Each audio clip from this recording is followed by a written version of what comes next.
예, 안녕하십니까. 예, 요번 시간에는 그 4장의 그 25번부터 문제를 풀어보도록 하겠습니다. 25번이 이제 그 기업의 불만을 제기하는 고객의 심리 상태가 어떤 거냐, 뭐 이렇게 물어봤는데요. 고객의 심리 상태는요, 일단 클레임을 제기하는 고객들 같은 경우는요, 비이성적이라는 겁니다. 근데 제가 보기에는 이제 뭐 클레임을 제기하는 고객이 다 뭐 비이성적으로 행동하냐?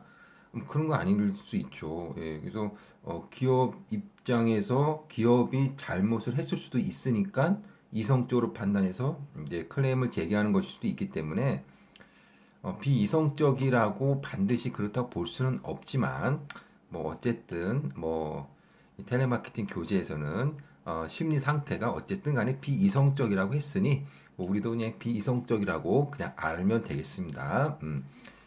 그 다음에 감정적이죠. 예, 뭐, 그렇죠. 예, 아무래도 좀 불만이 있으니까, 좀 이제 이성적이라기보다는 이제 감정적이다. 이렇게 보실 수가 있겠고요. 그 다음에 이제 요구 조건이 많다. 음, 솔직히 이것도 뭐 좀 그래요. 뭐, 요구 조건이 많은 게 아니라, 요것만 좀 문제가 있다. 뭐, 이렇게 뭐, 한 개 정도, 뭐, 한두 개 정도만 이제 불만을 제기할 수도 있거든요. 예, 하지만 어쨌든 뭐 요구 조건이 많은 것이 뭐 클레임 고객의 심리 상태라고 하니까 그렇게 아시면 되겠습니다. 예. 그 다음에 이제 그 어, 본인의 의견이 반영되길 원한다. 뭐 이건 뭐 당연한 거고요. 그 다음에 좀 불쾌한 상태이다. 뭐 아무래도 그렇겠죠. 예. 자, 그래서 클린 고객의 심 상태는 좀 비이성적이고 감정적이고 요구 조건이 많고 본인 의견이 반영되길 원하고 불쾌한 상태다. 뭐 여기서 세 가지만 기술하시면 되겠습니다. 자, 그 다음에 이제 26번을 볼게요. 고객이 기업의 제품이나 서비스를 이용하는 과정에서 매 순간마다 기업에 대한 이미지를 결정한다는 뜻. 요거 우리가 앞에서 많이 했죠. 여기서도 이제 9번에서 설명을 했다라고 했는데, 이제 뭐 MOT죠. 예. 그래서 뭐 진실의 순간, 뭐. 자, 그래서 우리가 MOT라고 하는, 즉, 진실의 순간이라고 하는 것은요, 예를 들어서 내가 뭐 이제 고객이 물건을 살 때, 그 다음에 그 콜센터에 전화를 할 때, 그 다음에 그 기업의 광고를 볼 때, 혹은 신문 기사에서 그 기업에 대한 기사를 볼 때, 즉 홍보죠. 뭐 여러 가지가 있습니다.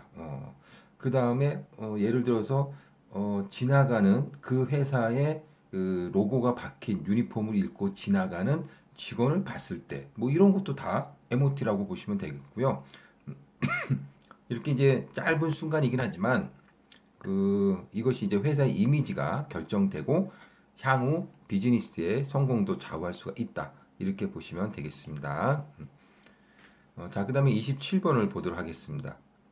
상대방과 대화를 할 경우 상대방에게 내 입장을 설명하는 위주의 합법을 무엇이라고 하는가?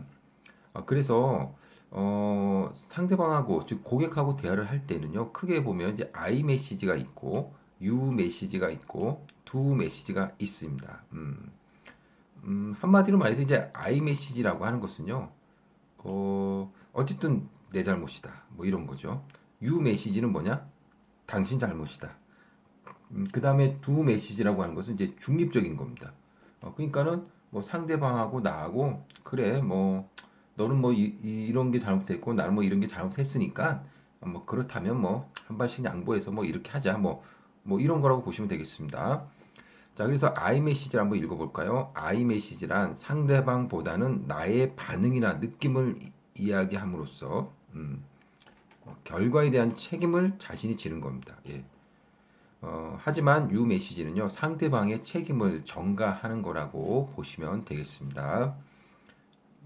그 다음에 이제 두 메시지라고 하는 것은요 서로 이제 의논해서 합의점을 찾는 거라고 보시면 되겠고요. 근데 이제 문제에서 물어본 것은 뭐냐면 내 입장을 설명하는 위주의 합법이라고 했으니까 요거는 이제 I 메시지라고 보시면 되겠습니다. 그러면 그 내 입장을 설명 위주의 합법이니까 정답은 I 메시지라고 하시면 되겠습니다. 자, 그 다음에 이제 28번을 보도록 하겠습니다. 상대방과 대화를 하면서 결과에 대해 상대방에게 핑계를 돌리는 화법? 이거 방금 우리가 했었죠. 그래서 뭐 방금 전에 나왔던 뭐 문제하고 뭐 비슷한 문제입니다.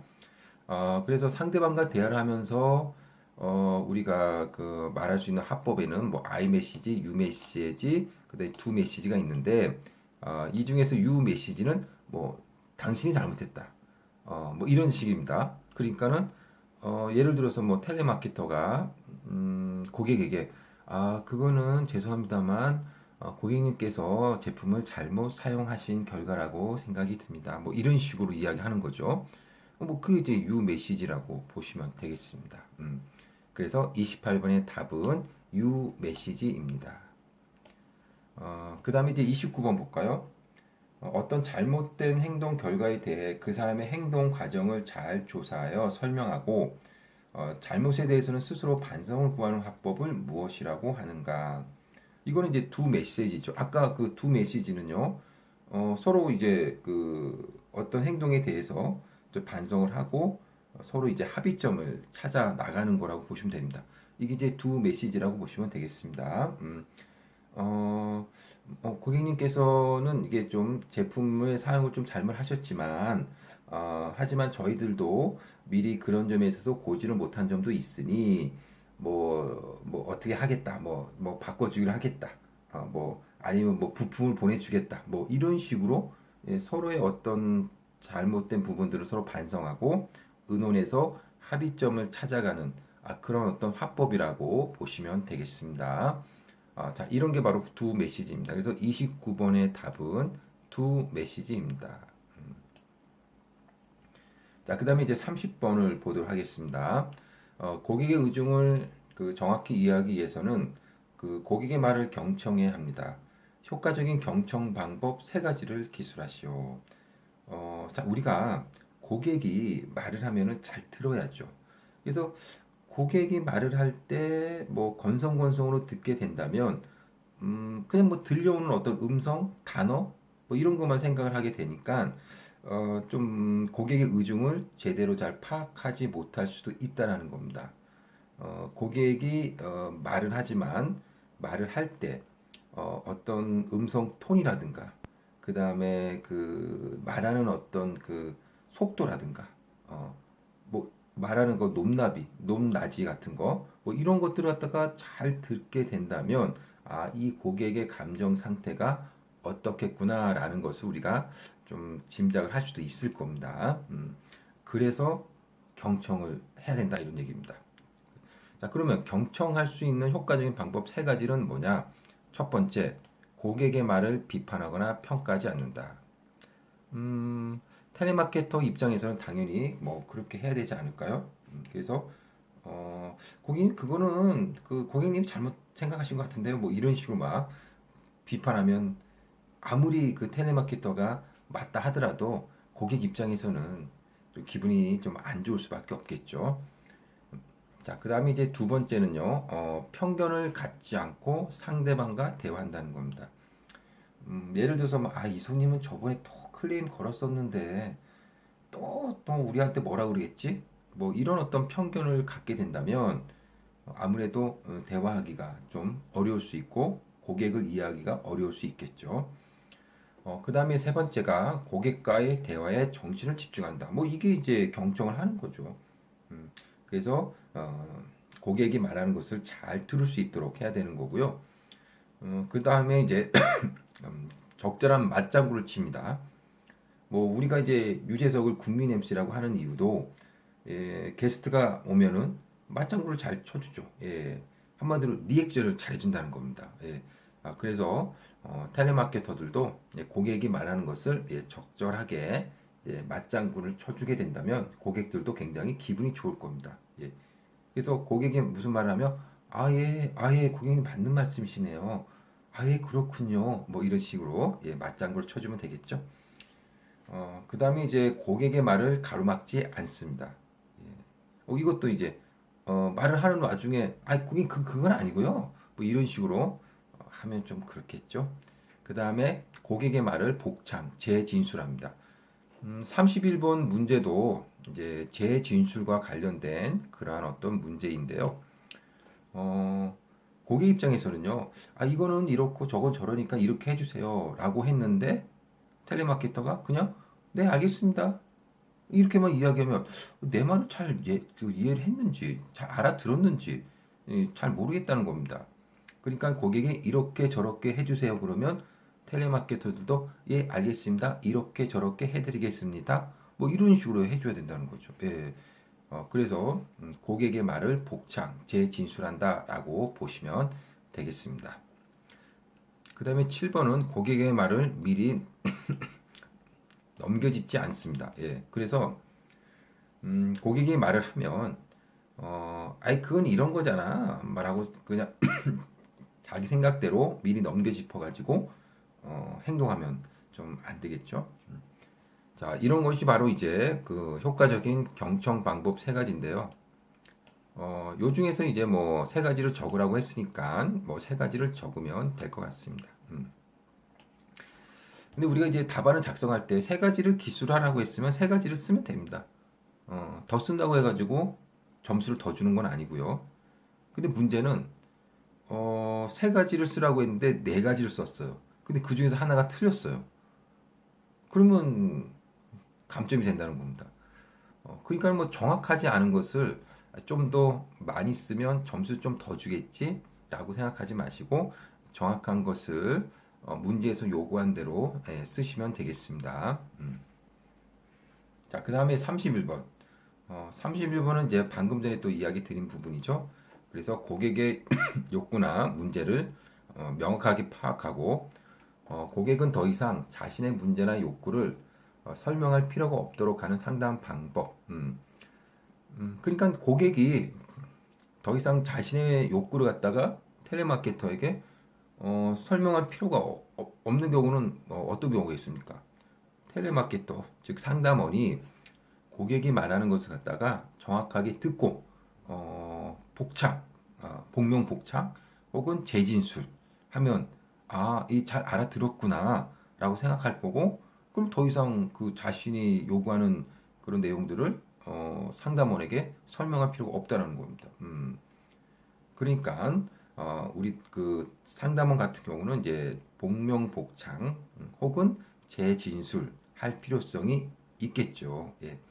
자, 그래서 31번의 답은 재진술이라고 보시면 되겠습니다.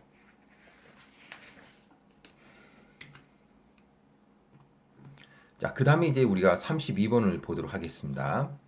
32번 같은 경우는 이 1장에서 설명했던 그런 문제입니다. 예, 그래서 1장의 그 96번을 보시면요. 1장의 96번은 우리가 그 문제만 있는 그 문제집으로 설명을 했죠. 그래서 뭐 거기 보시게 되면 96번에 설명이 되어 있을 겁니다. 어쨌든 고객과 상담원이 웹을 이용해서 직접 커뮤니케이션이 이루어질 수 있는 방법. 그 웹상에서 커뮤니케이션을 할 수 있는 방법은 뭐 채팅도 있고요. 근데 웹콜도 있는데 에스코티드 브라우징이라고 하는 것도 있다라는 겁니다. 그래서 에스코티드 브라우징이라고 하는 것은 고객과 상담원이 웹상에서 공유하며 상담하는 기능이다라고 할 수가 있겠습니다. 자, 요건 이제 설명을 저번에 드렸으니까 이렇게 하고 넘어가도록 하겠습니다. 자, 33번을 보도록 하겠습니다. 판매 종결 방법 중 종결합법 세 가지. 상담원이 그 고객과 상담을 하다가 어느 순간에는 그 상담을 끝마쳐야 되지 않겠습니까? 예. 뭐 그랬을 때 뭐 할 수 있는 화법 세 가지가 뭐냐 이런 얘기입니다. 자, 그래서 판매 종결을 하기 위해서는요 화법 세 가지가 있는데 첫 번째 재확인이라는 거죠. 아, 예, 알겠습니다, 고객님. 그러면 이런 제품을 갖다가 주문을 하신 걸 하셨으니 제가 처리해 드리도록 하겠습니다라고 이렇게 재진술 혹은 재확인 하면은 고객들도 예, 그렇게 해주세요. 예, 알겠습니다. 뭐 이렇게 하고 끝날 수 있다는 거죠. 자, 그 다음에 이제 추가 권유를 하면 됩니다. 뭐 예를 들어서 고객이 뭐 이런 얘기 저런 얘기 막 하는데 뭐 알겠어요, 살게요, 뭐 이게 했는데 말이 잘 안 끝날 것 같으면 아, 근데 고객님 이거 말고 다른 물건을 갖다가 사실 생각은 없으십니까? 라고 하면은 고객 입장에서는 글쎄요, 뭐 그럼 별로 살 생각이 없는데요? 라고 하면 예, 알겠습니다. 그럼 뭐 다음에 또 연락드릴게요 하고 끝마치면 되겠죠. 예, 그래서 추가 권유를 하면 되고 그 다음에 끝인사. 예, 뭐 인사를 하니까 뭐 끝난 거 아니겠습니까? 예, 그래서 판매 종결 하기로 합법 세 가지는 재확인, 추가 권유, 끝인사 이렇게 세 가지가 있다라고 보시면 되겠습니다. 자, 위에 것도 한번 읽어볼까요? 텔레마케팅 고객 상담 기법 중 종결 기법이란 고객의 의사결정을 적극적으로 도와주는 기법으로 상담 시 고객의 구매 신호를 포착할 수 있어야 합니다. 그러니까 고객이 이거 살까 말까 이랬을 때 좀 이렇게 그러니까 상담원들이 이거 잘 파악해야 되겠죠. 고객이 살려고 마음을 거의 먹은 것 같은데 100% 결정을 못하고 있는 것 같다라는 어떤 신호를 포착해서 정확하게 딱 이야기를 해줘야 되겠죠. 자, 어쨌든 33번의 답은 이렇게 세 가지고요. 그 다음에 이제 34번을 보도록 하겠습니다. 일반적으로 한 기업의 고객 만족을 구성하는 대표적 요소 두 가지는 무엇인가? 고객 만족을 하는 경우는 어떻습니까? 뭐 앞에서 우리가 배웠죠. 고객 만족이라고 하는 것은 그 차이점이라고 그랬죠. 그래서 그 기대치가 있고요. 예, 그 다음에 실제 제품을 갖다가 이용을 하게 되는 경우가 있습니다. 그러면 내가 제품을 이용하기 전 내가 기대를 하는 것과 실제 이용했을 때의 어떤 느낌, 뭐 이런 것들을 갖다가 서로 비교를 해서 만약에 기대치가 너무 크다라고 한다면 이거는 좀 고객 만족이 안 되겠죠. 하지만 기대치보다 실제 제품 이용했더니 괜찮다. 그러면 고객 만족이 되는 겁니다. 그래서 고객 만족이란 어찌 보면 절대적인 거라고 하기보다는 상대적인 거라고 보시면 되겠습니다. 자, 그럼 고객 만족을 위한 세 가지 요소는 뭐가 있느냐? 바로 제품. 제품이 괜찮으면 만족을 하는 거죠. 그 다음에 서비스도 좋으면 만족을 하는 거죠. 그 다음에 기업 이미지입니다. 그래서 제품이나 서비스는 별로지만 그래도 나는 이 정도 기업에 그러니까 예를 들어서 아주 고급 호텔을 이용하는데 제품이나 서비스가 조금 약간 별로라고 해도 그래도 나는 이 정도 호텔을 이용하고 있어. 이 기업의 이미지가 좋으니까 그러면 또 만족을 할 수도 있다는 거죠. 근데 여기서는 이제 대표적인 요소 두 가지라고 물어봤으니까요. 그 고객 만족을 위한 3요소 중에서 대표적인 요소는 역시 제품 요소와 그 다음에 서비스 요소라고 보시면 되겠습니다. 제품과 서비스. 자, 이렇게 우리가 34번까지 문제를 갖다가 같이 한번 풀어봤고요. 35번부터는 이제 다음 강의에서 하도록 하겠습니다. 수고하셨습니다.